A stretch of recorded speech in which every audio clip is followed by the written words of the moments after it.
Looks like we're okay. If you want to start, Brian, go ahead. Can you hear me? Good. All right. Hi, everyone. I'm Brian Vericchione from Mackenzie. Welcome to the second meeting of the Technical Advisory Group for the Sherwood West Refinement study that Mackenzie's doing for the City of Sherwood. We thought we would start things off with a round of introductions because some of the folks here may not have been at the prior meeting, as well as so we can accurately make note of who's here for the meeting. So let's start in the room we're already in. I mentioned Brian Vericchione. I'm Janet Jones, traffic engineer with Mackenzie.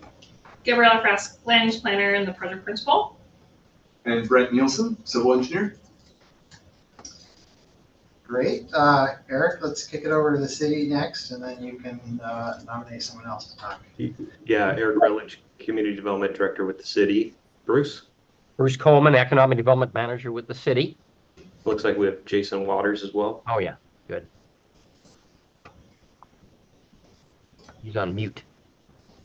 Oh, sorry. Just getting a call coming right now. My phone's here.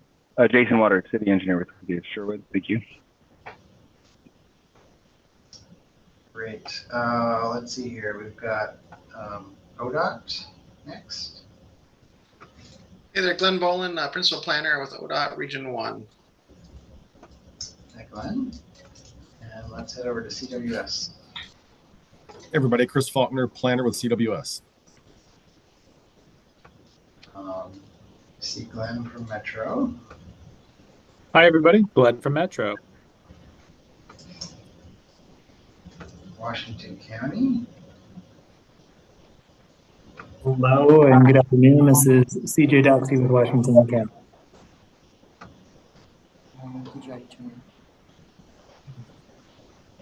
Suzanne Savin, Senior Planner with Washington County.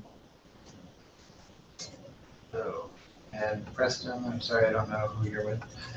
Okay, Preston Course, Director of Government Affairs at the Home Building Association of Greater Portland. Got it. I've seen you in some presentation before.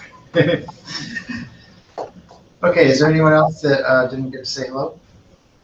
Peter Watts, King City. Oh, but Peter's not Peter. Sorry, I need to rename myself. Oh, I was going to say, also council. Yes, yeah, so I'll just need to rename myself. It's Mike Weston with King City. Sorry, Mike. Thank you, Mike. You didn't correct me the first time I called you Peter, so I called you Peter again. So it's not even spelled properly, so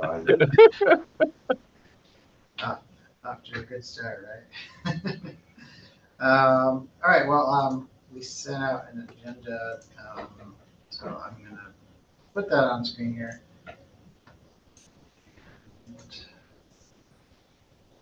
It'll pop up. It did pop up. Off to a good start. Okay, so we've done the introductions. What we thought we would do next is sort of background update from Eric about what's happened at the city and the city council side.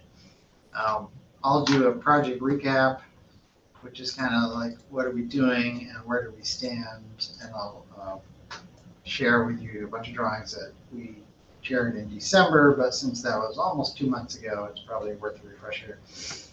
And then we'll turn over to the meat of the meeting today, which is the task 2 scope of work, which will primarily be Brent, our civil engineer, and Janet, our transportation engineer. And then we'll have a roundtable discussion with people's thoughts and input. So, Eric, can you give us an update from your side and what you heard from council and so forth?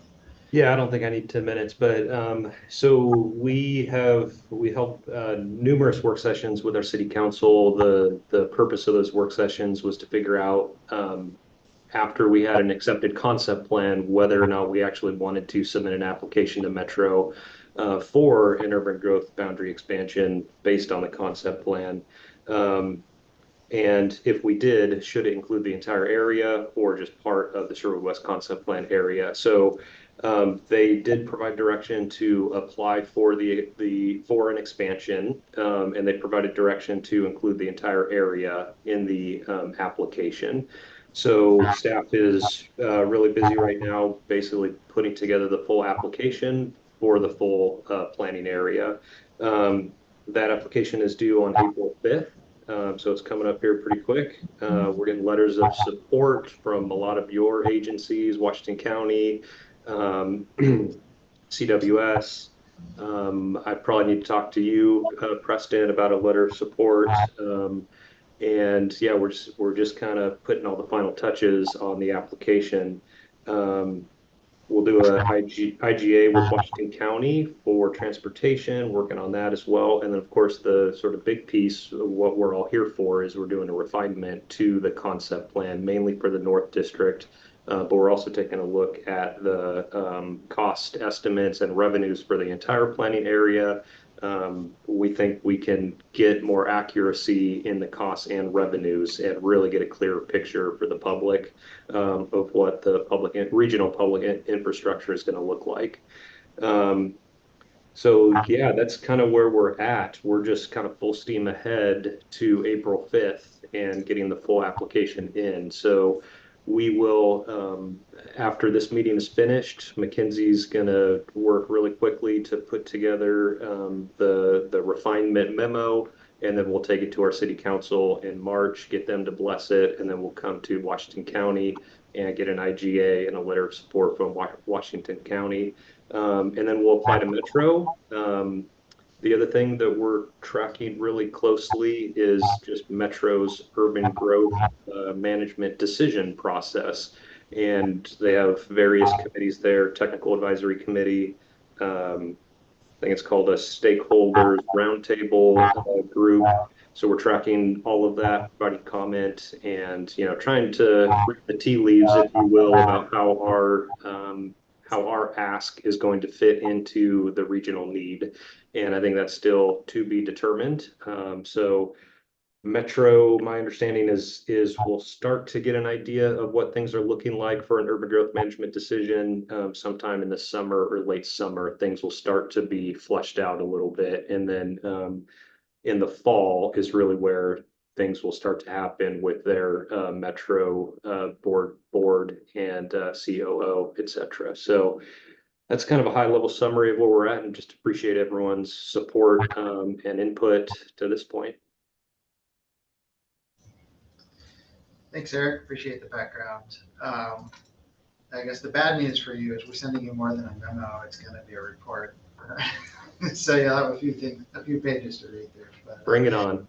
We're just trying to document everything that TAC has talked about and that we've been working through the last month. So anyway, with that, just kind of a brief refresher on what our general scope of work is for the city. We had a couple different tasks. One was to look at specifically within the North District of Sherwood West, look at the mixed employment area and come up with some recommendations for is it possible to create large employment sites, and B, if so, what might they look like? We showed you a bunch of sketches at the meeting in December and got some feedback, which we've taken into account for some refinements that we'll share today.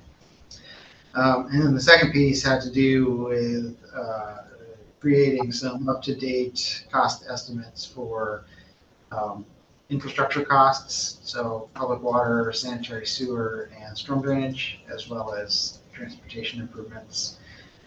So we've done some, conceptual level design work on those, as well as preparing estimates based on current construction costs. And then, as a corollary to that, the city has also updated costs for the rest of Sherwood West, and that's all going into a tally and accounting that our sub-consultant, consulting group is working on, to compare all those costs versus the anticipated revenues associated with the Washington County TDT, the Transportation Development Tax, plus all the city's system development charges for transportation, sanitary sewer, water, storm drainage, and parks. And so that's still ongoing. Yeah, so I'll show you some graphics here as a refresher from last time. Let's see here. Maybe. Am I actually sharing?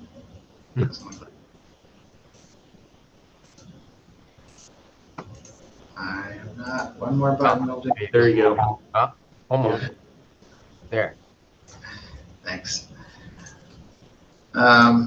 Okay.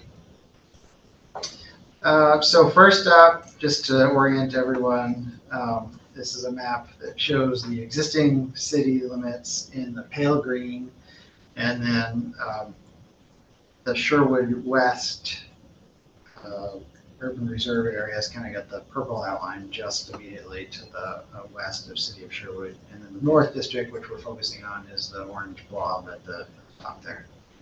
Oddly enough, in the north part of it. Here's a closer in view aerial photo of the North District. And a few things we wanted to point out. Chicken Creek runs kind of along the southern piece of it, separating a little tail from the majority of it. And we've got a purple outline in here of the area designated for mixed employment in the concept plan. So that's the outline of the area where we're looking at the question of can you create large parcels.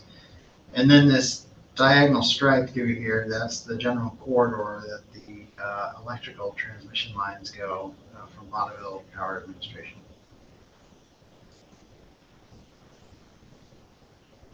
We showed you a busy map last time. So now instead of one busy map, we've separated it into two busy maps. This is a map that shows the floodplain and Chicken Creek as it passes through North District. It flows on this page from left to right and eventually heads out towards the Tualatin River. The wider blue blob is the floodplain, and then sort of the candy striped red and blue is the regulatory floodway. The good news is the concept plan largely leaves that alone. Certainly all the mixed employment you can see with the purple outline is outside of the floodplain, and then the uses are planned for that area are generally either conservation or a little bit of housing around the edges. This next one shows some wetlands which have the striped green. That's down by Chicken Creek.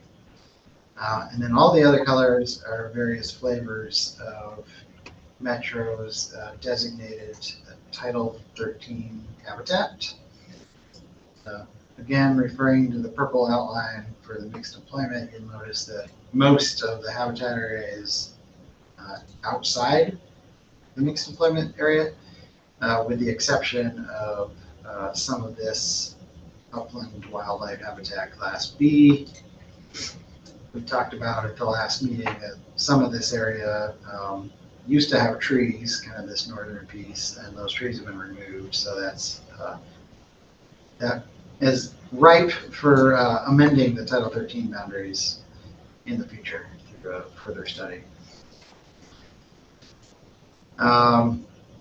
This map looks at contours. Those are 10-foot contours.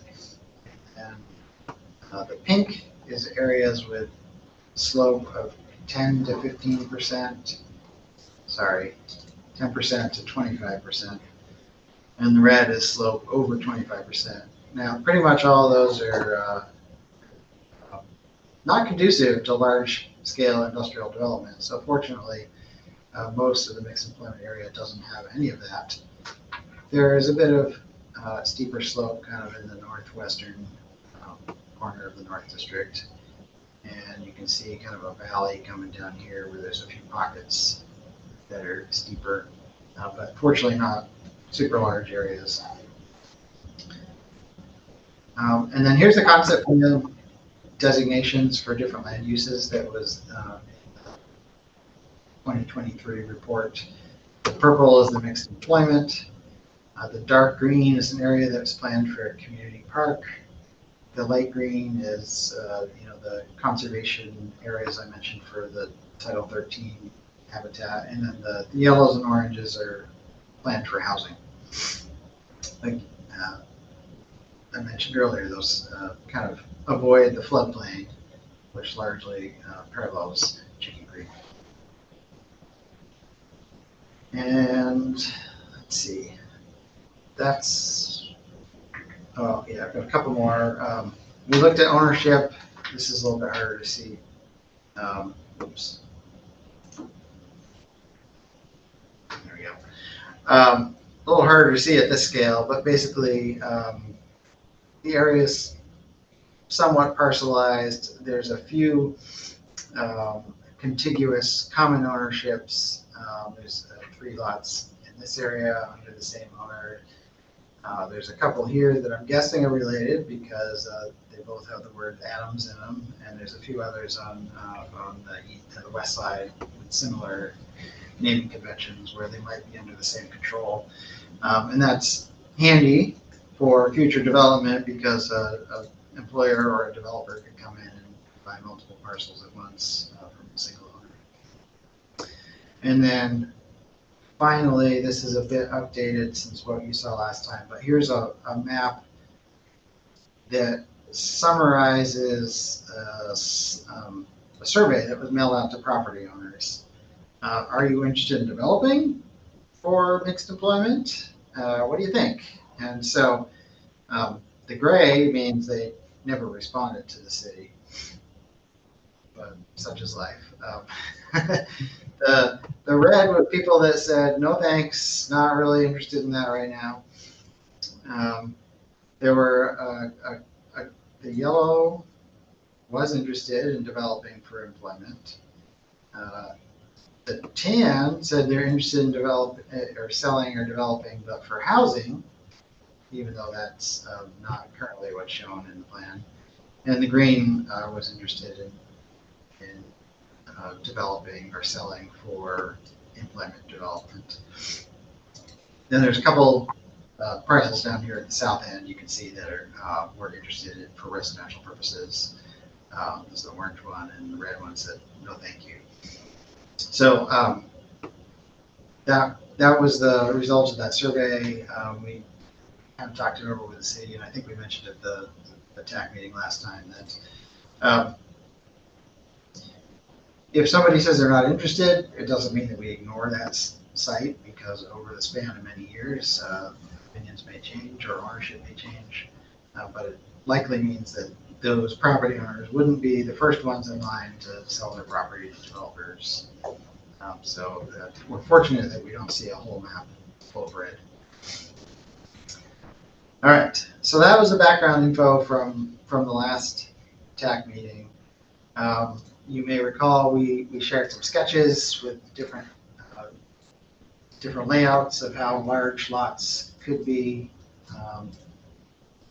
consolidated and prepared, and showed various road layouts.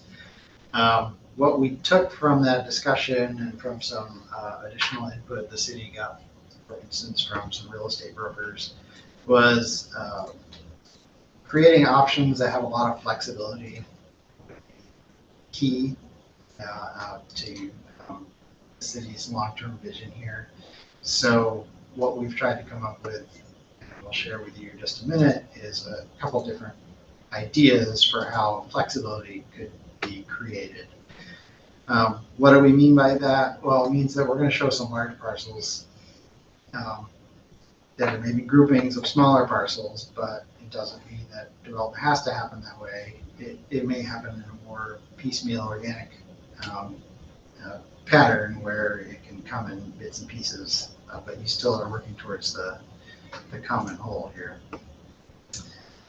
I'm going to switch here to other. Okay, so Brent, I think we're gonna cue you up here to talk about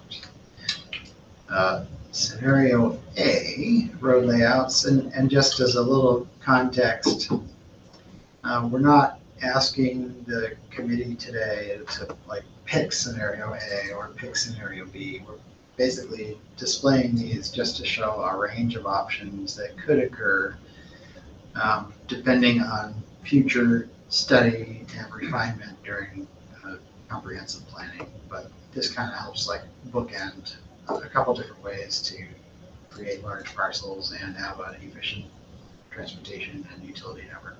So, all right. Right. Okay, thanks, Brian.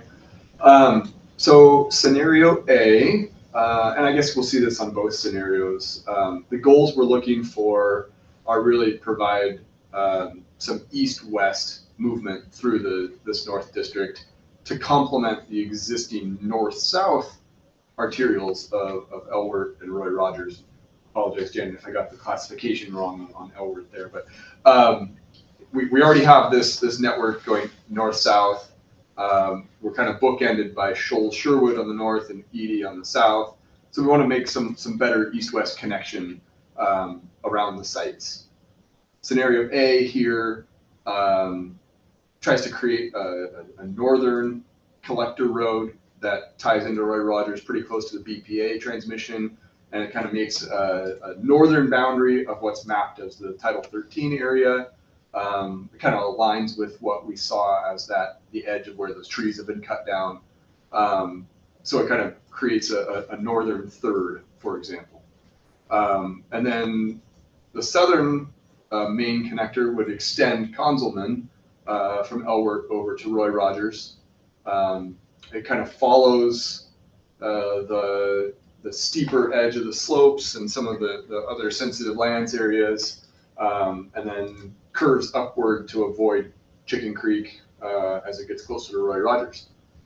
As Brian mentioned, the goal here is to provide a mix of aggregated lot sizes and potential to kind of either break this up into different smaller lots or have some options to aggregate larger lots.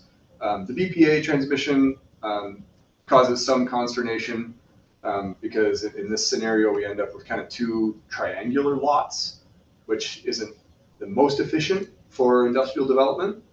But you know, the road network here provides connection to the existing system with spacing that's required, and again, creates that connection from east to west. All right, so based on that, what did you find for areas? All right, so in terms of areas, I guess let's look at the west side of Elwert. Those are the smaller lots. You know, these range 12 acres is the smallest, up to 36, I think that is 38. But a lot of that is extends into the Metro Title 13 lands. So we've tried to identify how much of each area, each of these lots is potentially encumbered by that habitat land. So once you take those out, you know, we're in the kind of 9 to 30 range for acreage. These are nice square lots, which is good. So I think this gives a nice distribution of lot sizes and a little bit on the smaller side. So that pushes the larger lots to the east. You know, these are 65 and 75 acres, somewhat encumbered again by sensitive lands. The 65 acre, if you look at the entirety of the Title 13 land, that's 46, I think it is, acres there. So that leaves 20-ish, a little less than that, 18 acres, that's unencumbered currently. Now, if there were some opportunity to change that mapping or to allow development in there, that could change what that available acreage is. But pretty much east of that green line that bisects the 64-acre lot, that's the open available developable area. The northeast lot then is 75 acres with about, and we've seen already that that green line that cuts through there is pretty much already, the trees are cut down. I don't know that we would still consider that to be Title 13. We've identified it as such because that's what the mapping is here, but it's essentially 75 open acres. BPA creates a swath through there. That doesn't mean that it's not developable, it just means you can't put a building under it. So there's still opportunity to connect both sides of that transmission corridor with one big user that might want to have a campus, or maybe it's 2 users, but you can still get some use out of that land. All right, thanks. Any comment on transportation connections? Yeah, so like Brent noted, there's definitely opportunity here for flexibility. So we've identified here on this graphic what those access requirements are for collector roadways. If for whatever reason the northeast corner, if there was an opportunity there to create 2 different parcels, for example, you can have a local roadway coming through there instead of a driveway. What we've looked at is prioritizing access from the collector roadways, the recommended collector roadways, so that direct access is not taken from Elwert in order to maintain flow and continuity through Elwert to serve as that arterial spine of the North District. In that case, there would be definitely, an opportunity or maybe a need even to access from Sherwood or from Roy Rogers Road, which are county arterials. But again, there's opportunity for either just direct access from the collector or maybe connections for these parcels as local roadways to maybe bisect some of these parcels in the case that smaller parcels are desired. Thanks, Janet. Now we can look at scenario B. Okay. Similar pattern here, again, trying to prioritize flexibility. The western side of Elwert is roughly the same, still looking at the lots about the same size. So still nice square lots, a little bit of encumbrance from Title 13, but generally looking on the smaller side of the sites there. The eastern side of Elwert, we've cut the east-west connection down to just one primary collector. And whereas scenario A, we had that running kind of along the edge of the wetlands and sort of bisecting the wetlands and the upland.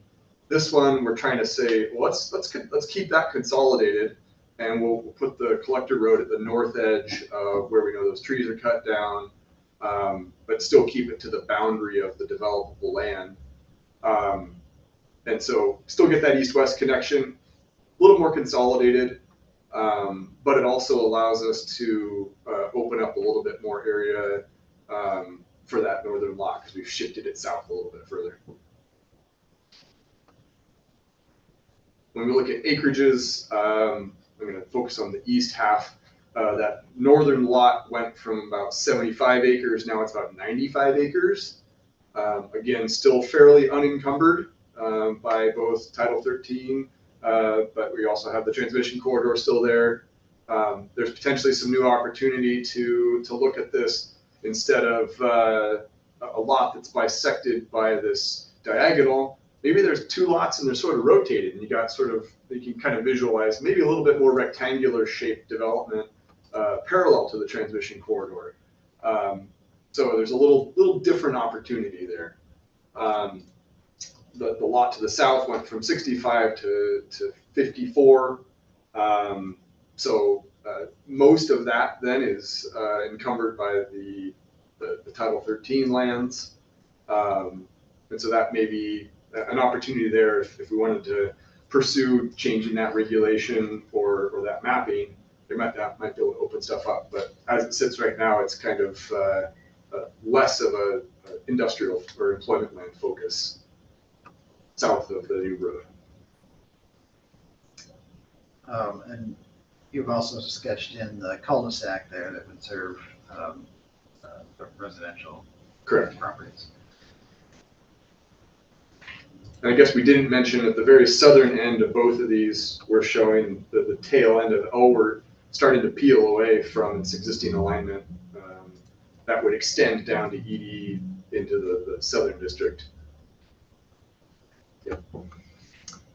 And with this concept, same idea, we're showing the access requirements for city collectors as well as the county arterials, Sherwood and Roy Rogers. I think one thing I did not note with the previous scenario is, there's an opportunity again to maybe extend like the local road that serves the neighborhood and run that northward towards the collector. So again, I think what we're trying to do here is show how can we maximize parcel sizes east of Elbert Road, and keeping in mind that we can always add in more connections as needed to break up this parcelization and create smaller parcels as needed. And that gets to the flexibility we were mentioning earlier. All right, so next our civil team looked at utility layouts that would be associated with these. This is for scenario A. Yep, these are going to be fairly similar between A and B. You'll see the different colors here, looking at water, sewer, and storm. I guess let's go through each utility in sequence. Water is extended from existing systems that are in Roy Rogers and in Edie Road. And the goal here is to create a series of loops through the roads. So basically, any road that we're showing in at least at the collector level or above is going to have what we've predicted as a 12-inch water line in it to provide service through the whole district. Kind of creates a figure-8 type loop up in the North District, connections at the southeast and the southwest corners. So it's really an extension of the existing system from the city. Let's see, looking at sewer, the main project or infrastructure need here is a pump station. Clean Water Services has identified Chicken Creek Pump Station. We located there kind of just north of the curve on Roy Rogers. And that will pump out of here and back out to trunk line on Highway 99. So it's essentially to replace, that force main will replace the Sherwood trunk line that runs north through the wildlife refuge. So that is a major infrastructure piece there, but it becomes the kind of the low spot of the sewer system for here, and anything draining through the road system here is going to end up at that point at the creek, or at the pump station near the creek. Yes, clarify that. not in the creek.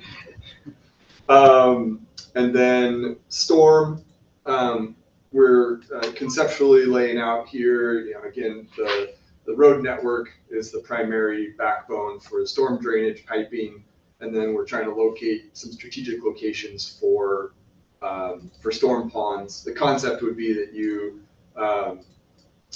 use regional storm facilities, so that would treat a mix of public water and private runoff.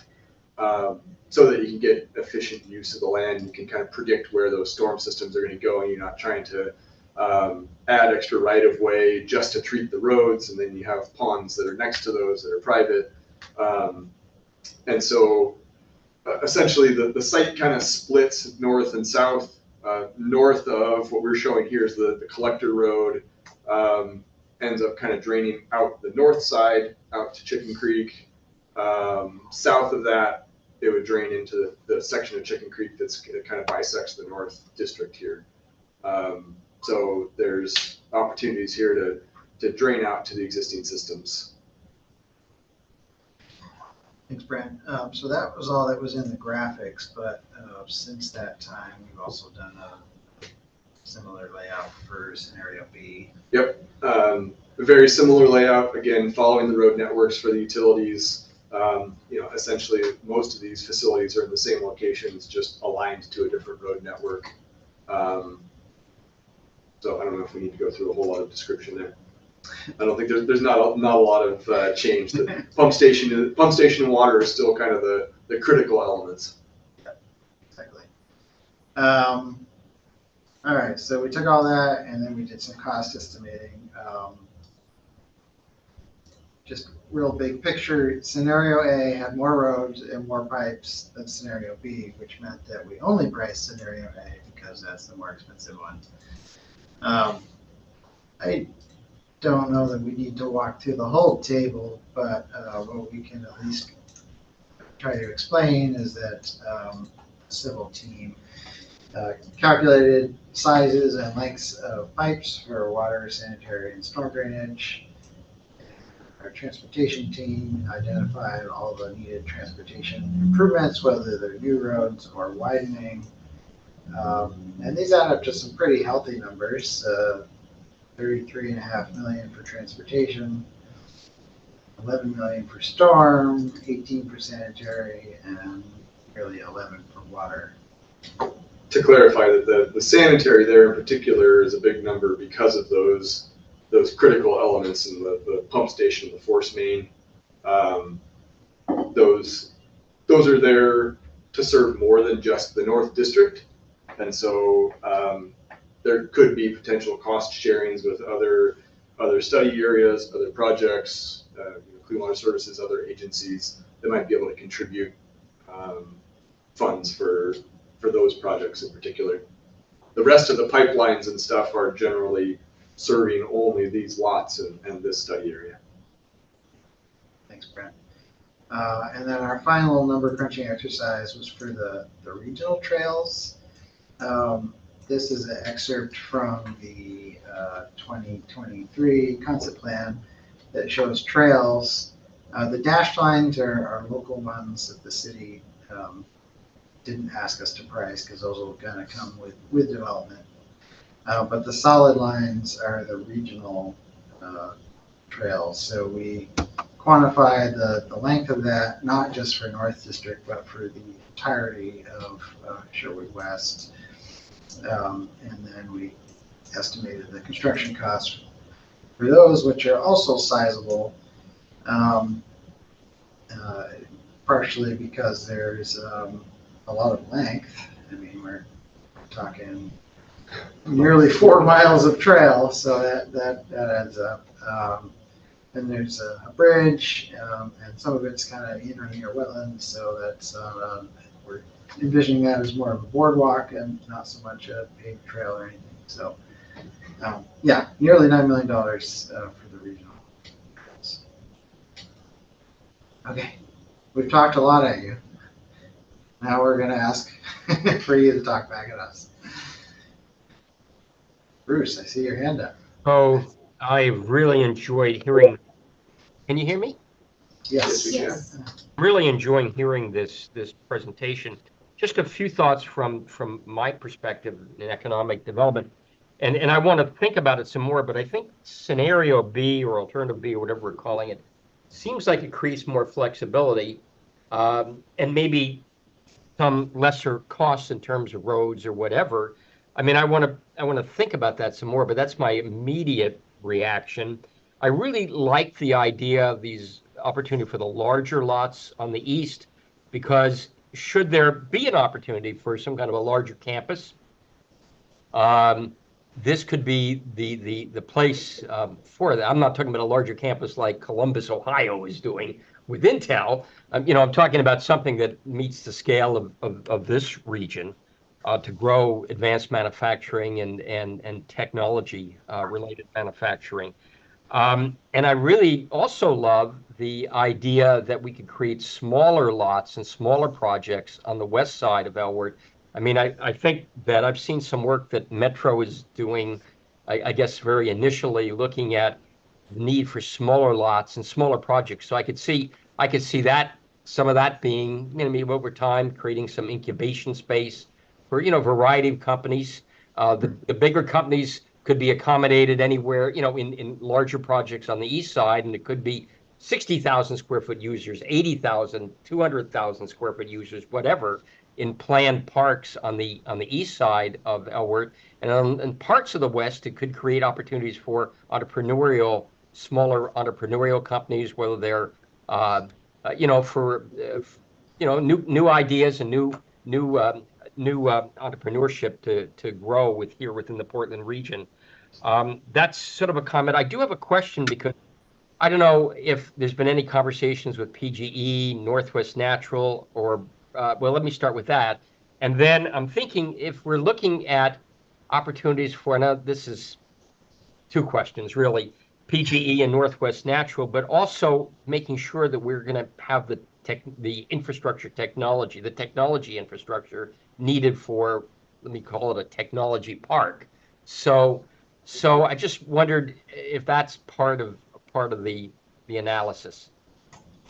Well, I guess we can address PGE first. We did meet with them as part of this study, and they got some feedback to us, gave us some of their distribution mapping that's anticipated. The guidance they gave us was, let's try to reserve a spot for about a 5-acre substation. They didn't, and we don't want to locate that as part of this. Again, part of the flexibility.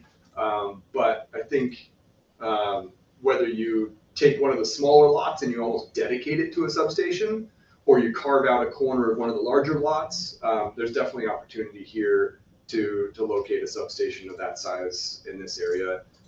As far as transmission corridors for PGE, they generally are following this sort of grid that we've got.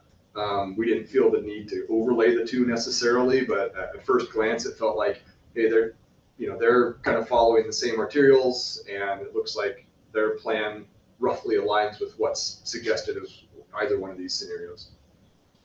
Yeah, and with respect to Northwest Natural and technology infrastructure, that was beyond what we were scoped to do, so we don't have. Yeah, that's fine. I just wanted to bring it up and that's obviously future connections since we work closely with all the utilities and yeah. You see, we've talked to Sherwood Broadband, but Sherwood Broadband is really a basis for all kinds of broadband to come in, not just our own company, if you would, our city utility, Sherwood Broadband. And I didn't know if there was any other infrastructure that should be thought of for the kinds of companies that have gone into other technology manufacturing areas within the region. So that's the only question I had. One of the things, and we roughly address it in the report, is that the utility sizes that we've proposed are generally for what I would consider sort of your run-of-the-mill, pun intended, industrial site. If we're looking at industries that are really high water users, then the pipe size might need to go up, or there might need to be some other assumptions in terms of water supply that the existing system might not have capacity for, in the current network. Similarly, the pump station might need to change sizes, or the trunk lines that we're proposing might need to get upsized. So, we're trying to hit what we would consider a typical use for, the high-tech users. But if there's, a major manufacturing component, or there's high water demand users, then those assumptions can change. This is great. Thank you. And also, when we met with PGE, they talked about that as well, that some high-tech users want redundant power, which means different things to different companies. In some cases, it just means they want power feeds from 2 different directions. In other cases, it might mean they want to be fed from 2 different substations, such that if one of them goes down, they can still be operational. So PGE's basic plea to the city was, keep talking to us. Which we always do. It's the first to go to when we have a company looking here. So thank you. Yeah, from PGE standpoint, thank you. Yeah, always keep us in the loop. Thanks, Seth. Glenn Ember, you had your hand up. Yeah, thank you. I might throw my weight behind at least an initial take of liking scenario B a little bit more. I'm wondering if perhaps the city can speak to what the sort of game plan is for designating about 50 acres of upland habitat as mixed employment use. Um, Title 13 resulted from Metro already having done an inventory, a significance determination, and adopting a program for the protection of those upland habitats. And I'm wondering sort of if there's an expectation that actually this area will be able to accommodate employment uses and sort of local road networks through that, how the city kind of intends to get to that point despite Title 13. Yeah, thanks, Glenn. I think it's a good and important question. I mean, first and foremost, I'll just say the city of Sherwood is supportive of upland habitat, riparian habitat. We hear from our residents all the time that they value trees and would like to see trees protected. And we don't get habitat quite as much, but certainly tree cover is a comment that we get a lot. And so we know that our residents they have value, see value in the trees as well. So I don't mean to punt this. I wasn't involved in the really early stages of the concept plan, so I can't speak to exactly why the purple, if you will, was shown over this entire area. But I think from my standpoint and position now, I'm happy to look at this area closer as part of the comprehensive planning to determine the value of the habitat there, and comply with Metro standards. So, I think, Glenn, you mentioned last time that there is a connection between the Chicken Creek and this upland habitat, which provides more value than, say, a standalone tree canopy. So, I understand that as well. I think we're committed to looking at the value of that habitat more through the comprehensive planning. And if they're, and weighing the jobs versus habitat protection. And of course, we will comply with any and all metro requirements. So, right now in our development code, I think the way we comply with Title 13 is not through a direct application of Title 13, if you will. We kind of have the developer has the opportunity to go through a more detailed study of the value of the habitat, and then we get to whether or not it should be protected. So I don't know exactly what this area looks like and what the development code looks like in terms of complying with the Metro Title 13 area. But I'll just say this, I certainly don't want to put down a development in this area or have others do it that doesn't respect this urban rural boundary, that doesn't respect the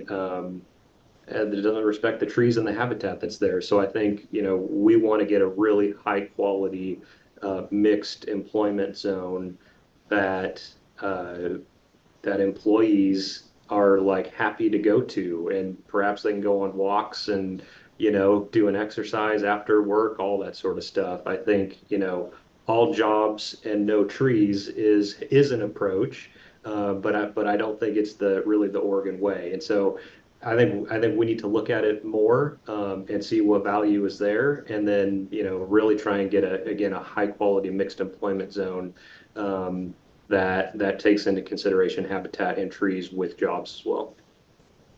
Yeah, I could imagine that producing in the concept plan a map that shows areas that are required to be protected as mixed employment could raise some questions, and I guess it's theoretically possible that the city could take on the goal 5 responsibilities to sort of redo the work that was done back in 2005, to redo its own inventory, to do its own easy analysis. I would just caution assuming what the outcome of that process would be, because of course it could result in a determination that no, this area, just as Metro had already determined, is significant and warrants being protected. And if the city were to, be expecting to be able to develop it, and relies on particular growth in this pocket and not be able to, I would hate for the city to be in that position.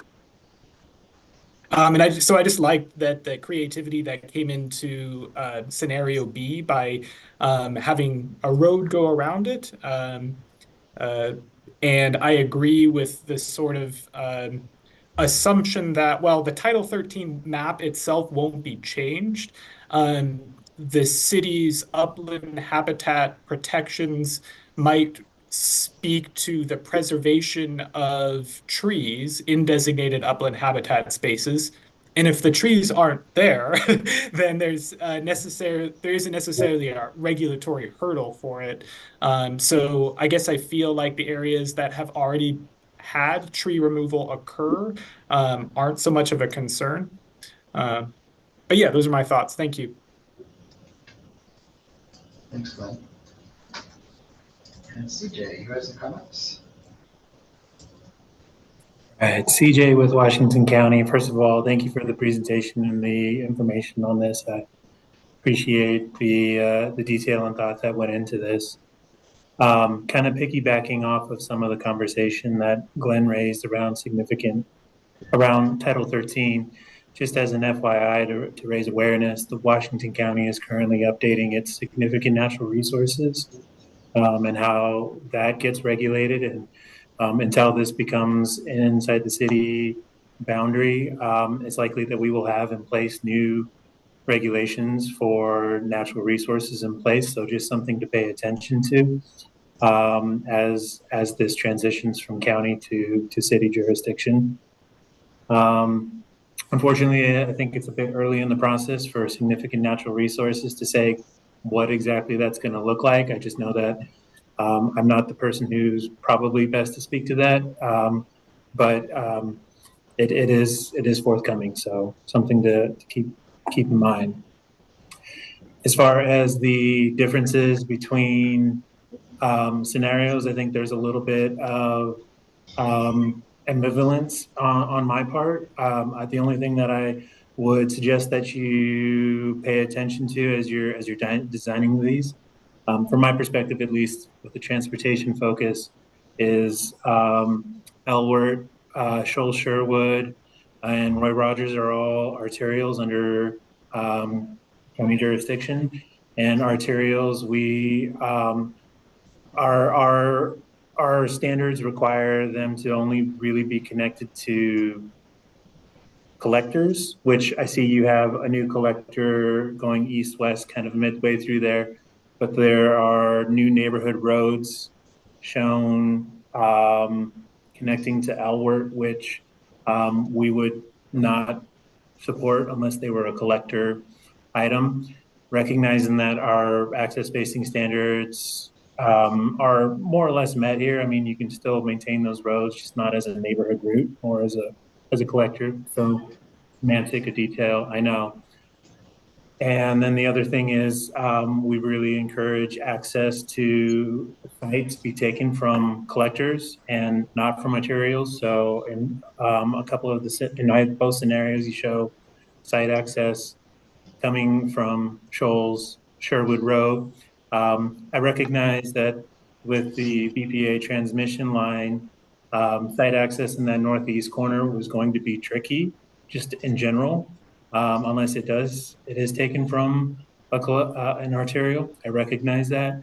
But again, if there's a way to make those connections in a way that doesn't have a site access through an arterial, that would be our approach.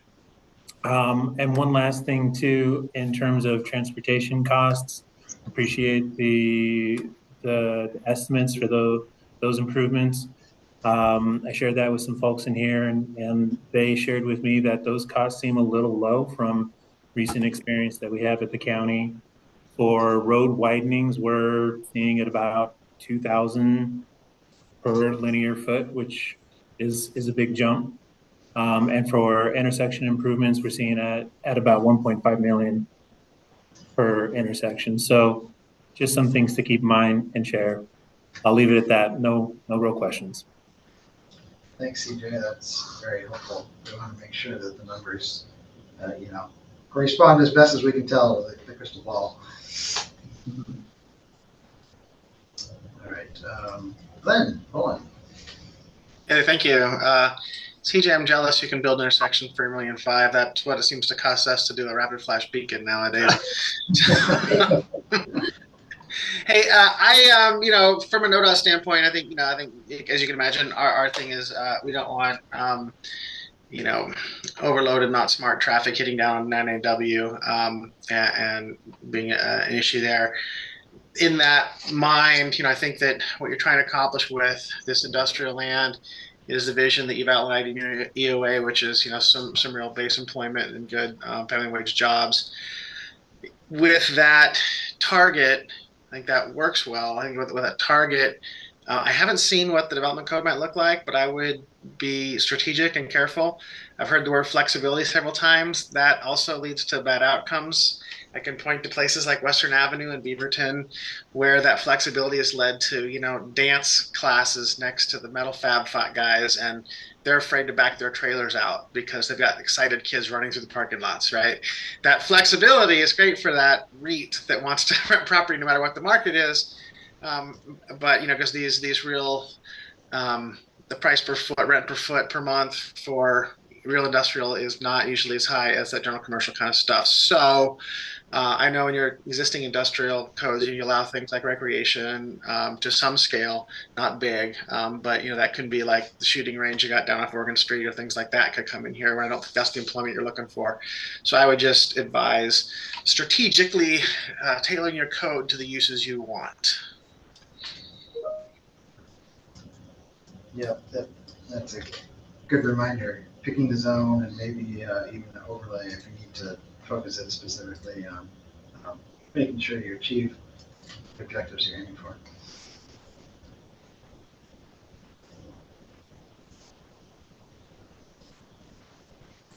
All right, does anyone else have any comments?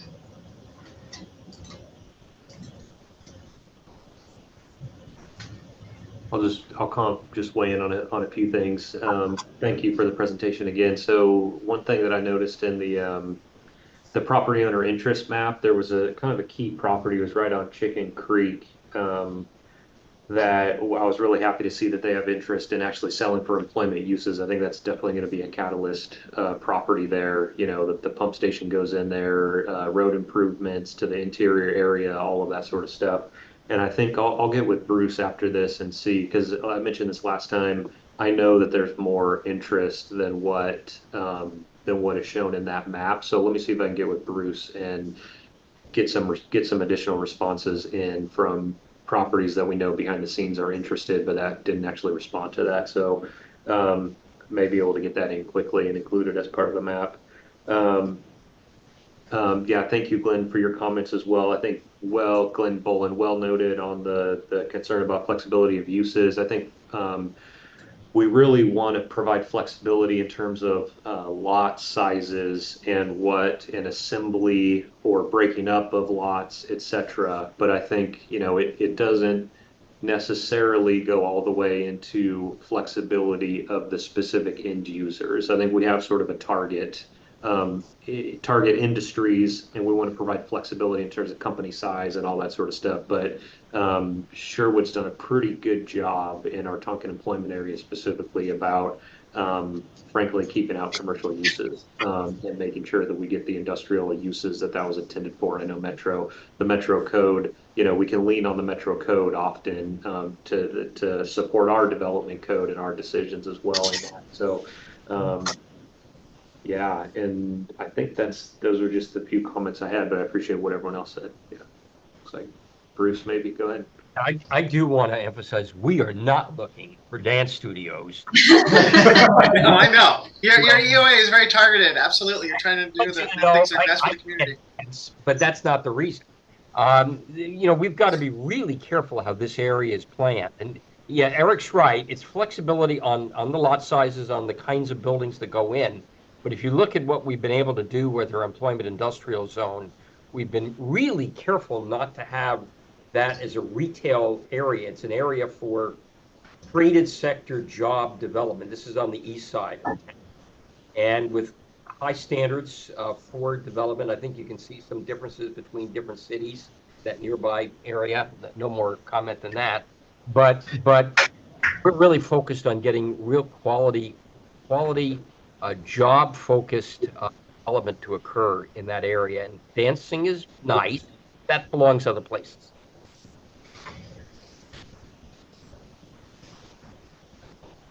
We'll put that in the minutes. Dancing is nice. And Arthur Murray didn't ask me to say anything about that.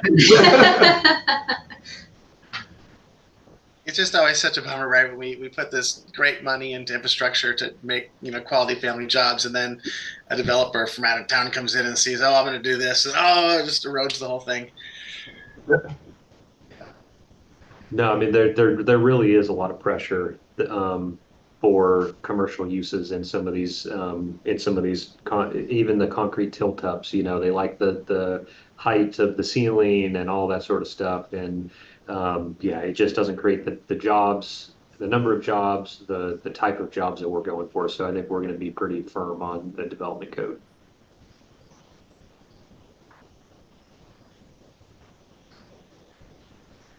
Okay. Well, if there aren't any other comments, maybe we can just talk a little bit about schedule.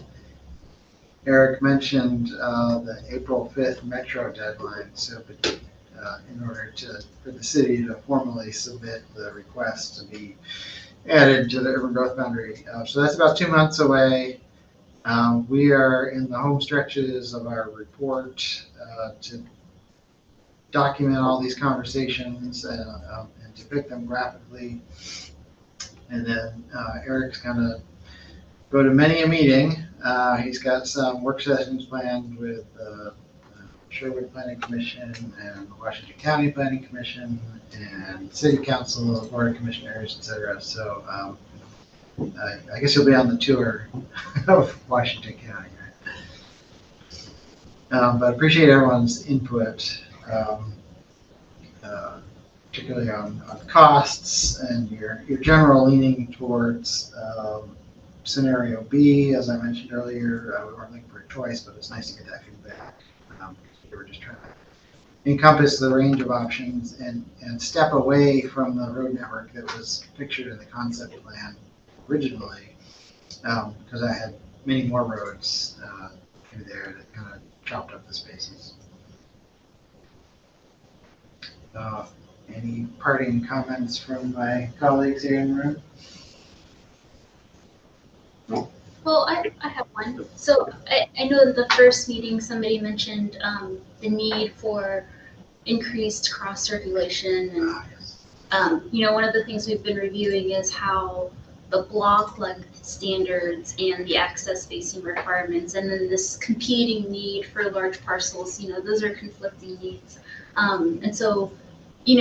Eric, you mentioned if you could envision maybe like a campus setting where in the upland habitat Title 13 area, there's spaces for people to have, bike through or walk through or something. And so something that we recommend is making sure that there's adequate trail connectivity through here. And again, with the flexibility, we don't know what that would look like for a particular user. It may not necessarily pan out for security reasons or et cetera. But that's definitely something to explore in this area in order to promote that bicycle and pedestrian connectivity. Yeah, thank you, Janet. I think that was Glenn Boland's comment last time, and I support that as well. We're probably, just to be frank, we're probably going to get some pushback from developers, brokers on public easements and things like that. So I think that's like you mentioned, competing interests that we're going to have to resolve. But I think, like I mentioned earlier, we want to put down, I think most cities are in this boat now. We want to put down a high quality employment area that hopefully, in my opinion, it is an attraction, and a selling point to different businesses and employees to actually come here and have a high quality place to work. So, there you got to weigh that. If it's there are certain users where like absolutely security is 100% most important to them, confidentiality and security and all of that. And we understand that. So, if there's a way to get both, we absolutely will. If there's not with a certain end user, we'll cross that bridge when it comes. But I think there's a way to get both here, and I think that's what we would be going for. And there's certainly examples of that. I can think of Dawson Creek and Hillsborough, and I'm sure there's some others where it's, there's the amenity space, the path in that case near primarily riparian habitat, but it's a nice amenity for the employees of some pretty high-tech companies. I like the concept of including the regional trail within the BPA easement, because that's already somewhat encumbered, and so it doesn't take that much use or opportunity away to have a trail running in there as well. Yep. No, yeah. And there's just, you just look at this area, there is ample open space and natural resources around there. Tualatin National Wildlife Refuge, Chicken Creek. I think it would be a shame actually to not have the employment area take advantage of the setting. I think it could be a really high quality place to locate a business, lunch, after work, all that sort of stuff. And if you don't mind, I can have the parting comment of thank you to Mackenzie and the staff there. We asked a lot of you guys in a very short period of time. So just thank you guys for jumping on this, dealing with all my emails, Brian, and maybe some change of course and all that sort of stuff. So I think you guys did a great job on this in a very short period of time. So thank you guys for stepping up and helping us out. You're welcome. Yeah, well, we're used to being nimble from having a variety of clients with different expectations. So, yeah. Okay. And I just saw a note pop up with some construction costs. So those are great. Thanks, Jason.